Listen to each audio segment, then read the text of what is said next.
नमस्ते दोस्तों, आज मेरे साथ हैं श्री सुभाष ब्रह्मभट्ट और एक मानी हुई शख्सियत जिन्होंने बहुत सारा एजुकेशन के क्षेत्र में बहुत सारा योगदान दिया है। एचके कॉलेज के प्रिंसिपल रह चुके हैं और अभी ये जीएसटीवी में काम कर रहे हैं और बहुत वहाँ पर भी मैंने इनका काम देखा, वहाँ पर भी बहुत अच्छी तरह से ये टीवी पर तरह तरह की चीज़ें बताते हैं जो बहुत इंटरेस्टिंग होती हैं। आज हम बात इनसे जायज़ है कि मतलब आपको पता ही है कि एजुकेशन के बारे में इनसे बात करने वाले हैं, क्योंकि इन्होंने बहुत समय निकाला है एज अ प्रिंसिपल। तो मेरा सर आपसे पहला क्वेश्चन है कि आपने अपना ये जो कैरियर स्टार्ट किया एजुकेशन के क्षेत्र में वो कैसे शुरू किया? एक्चुअली मैं बचपन से ही थोड़ा एम्बिशियस पहले से था जी यानी कि कुछ ना कुछ करता ही रहता था और करने की एक तमन्ना मन में रही थी, यानी कि पहले से बहुत उत्साही रहा हूँ मैं। जी तो कुछ ना कुछ नया करते ही रहने की एक उम्मीद लेकर मैं पढ़ाई करते रहा, मगर स्कूल लाइफ तक मैं पढ़ाई में बहुत होनहार नहीं था।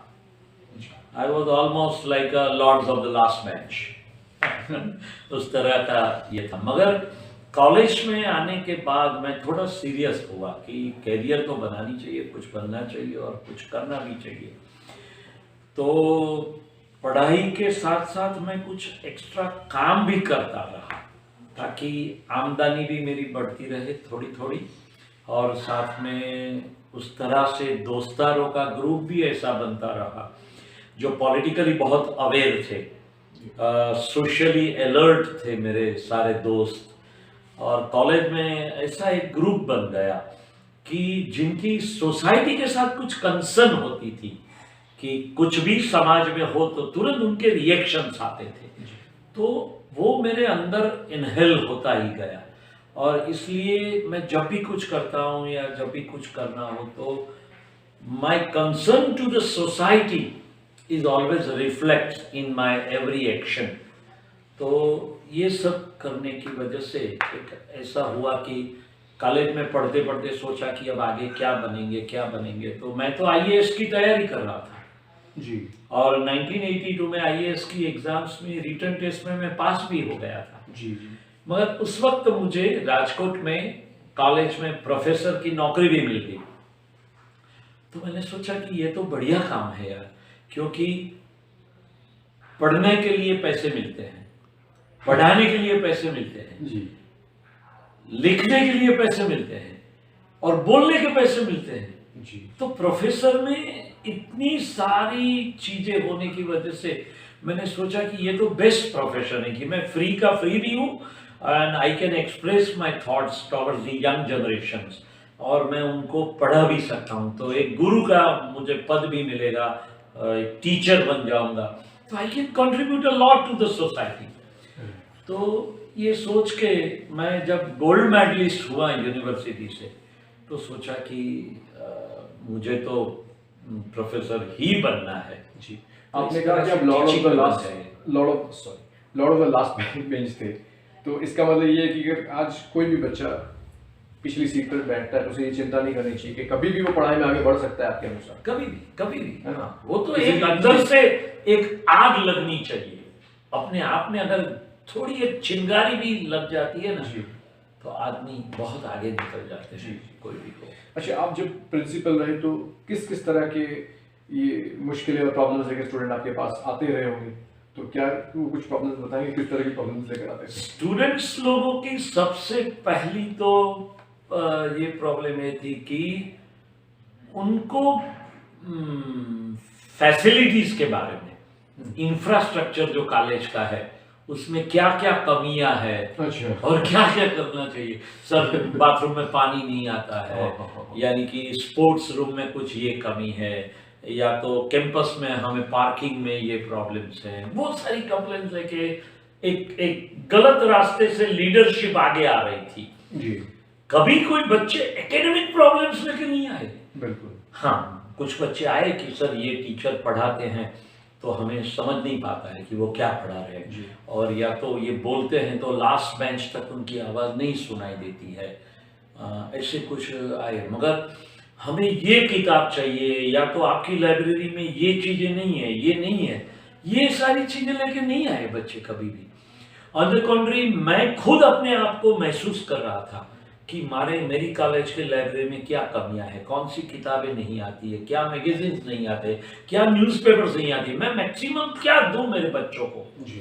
और जब फ्री लेक्चर्स हो तो एक्स्ट्रा टीचर्स की अरेंजमेंट करके मैं उनको एंगेज रखने की कोशिश में ज्यादातर लगा था। ये क्या कारण था कि हो सकता है अभी भी ये प्रॉब्लम्स बदले नहीं, जैसे आप बता रहे हैं कि लाइब्रेरी के क्वेश्चंस आपको नहीं आ रहे थे, आपको कुछ जैसे कि जायज़ कंप्लेंट्स नहीं आ रही थी, जैसे छोटी मोटी कंप्लेंट्स, लेकिन पढ़ाई को लेकर कोई बातें नहीं आ रही थी, वो आपको कभी आपने पता लगा? हाँ, वो मैंने देखा कि मैं पर्टिकुलरली आर्ट्स कॉलेज में प्रिंसिपल रहा, इसलिए पहले से माना जाता था कि आर्ट्स में कोई पढ़ाई होती ही नहीं है। जी। 1 महीने या 2 महीने लास्ट एंड एग्जाम के 1 महीने पहले मेहनत करो तो पास हो जाते हैं। जी, जी। मगर कॉलेज में रेगुलर स्टडी के साथ साथ तुम्हारी अगर पढ़ाई करते रहे तो कम बच्चों को पता चलता था कि गोल्ड मेडल लाना हो या 70% प्लस मार्क्स लाना हो तो साथ साथ चलना पड़ेगा, ये उनके दिमाग में आता ही नहीं था।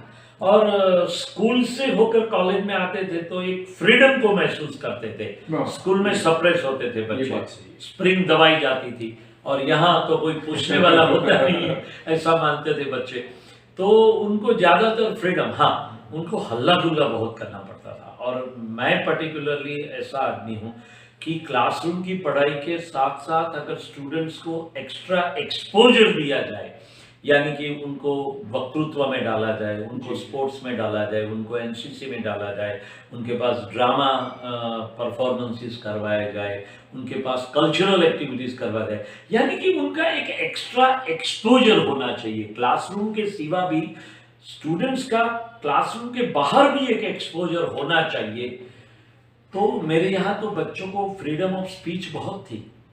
मैं मेरे अगेंस्ट में बच्चों को बोलने के लिए प्रवोक करता था कि यू स्पीक आउट, ताकि मैं चाहता था कि बच्चे अंदर से अपने आप को खुल के बाहर आने चाहिए। घुटे हुए थे, हाँ, स्कूल से घुट के आए थे, वो बाहर आने चाहिए। जो बाहर आते हैं ना वही मार्केट में साइन होते हैं। नहीं, आपने बहुत अच्छा हमें एक आज पॉइंट दिया है कि जो फ्रीडम वाला जो प्रॉब्लम स्कूल से चलता आता है, फिर वो कॉलेज में अटक रहा होता है बच्चा, तो आप कोशिश करते हैं कि यहाँ पे खुल जाए।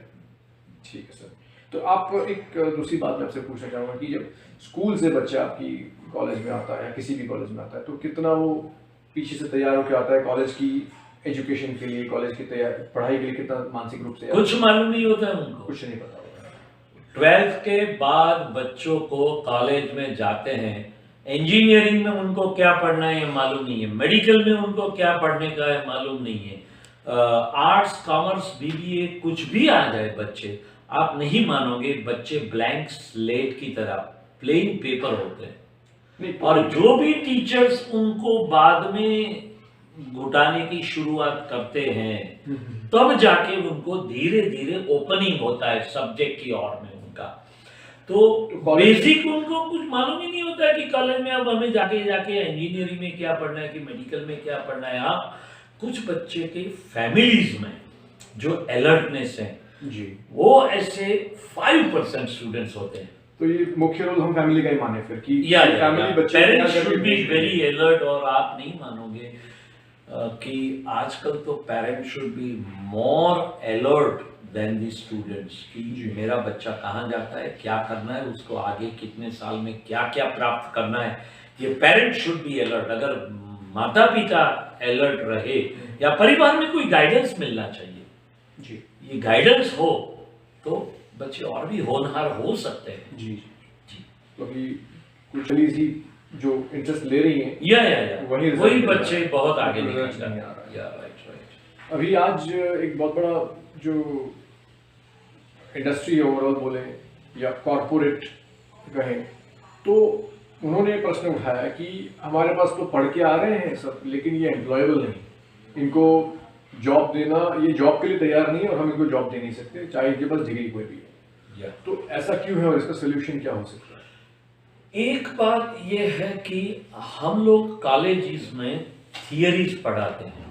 जी, आप नहीं मानोगे, MBBS हुआ एक बच्चा अगर 5-10 बार ऑपरेशन किए बिना अगर वो बाहर आ गया ना, बिल्कुल, तो समझ लो कि डॉक्टरी करते करते फर्स्ट ऑपरेशन के वक्त भी उसके हाथ ध्रुजते हैं, हाथ कांप रहे होंगे उसके। हाँ कांपते हैं और उसको मालूम ही नहीं है कि मुझे क्या करना है। जी, तो मैं ये मानता हूँ कि हम लोग जो थियरीज पढ़ाते हैं वो थियरीज की प्रैक्टिकलिटी जो होती है, उसको प्रैक्टिकली उसका नॉलेज कितना होता है ना, वो ये एप्लीकेशन में टीचिंग मेथोडोलॉजी में ये है ही नहीं। और इंफ्रास्ट्रक्चर पॉइंट ऑफ व्यू से देखा जाए तो आर्ट्स के बच्चे हैं या कॉमर्स के हो या BBA के हो, मैनेजमेंट के स्टूडेंट्स हो, तो उनको पूछो कि तुम्हें फील्ड में जो है उसके बारे में तुम्हारे टीचर्स ने आगे तुम्हें क्या जाके करना है ये कुछ सिखाया है। जी, second thing, what is availability in the market, it is not related with the present education curriculum. Right, इसीलिए हमें ऐसे लगता है कि हमारे बच्चे एम्प्लॉयबल नहीं है और जहां भी उनको अपॉइंटमेंट मिलती है वहां उनका 2 साल तक तो ट्रेनिंग पीरियड चलता है। अरे भाई, आप जो किस्म का पढ़ के आए हैं, जिसकी डिग्री है, उसकी हम ट्रेनिंग कैसी? सीधा he should sit on the chair and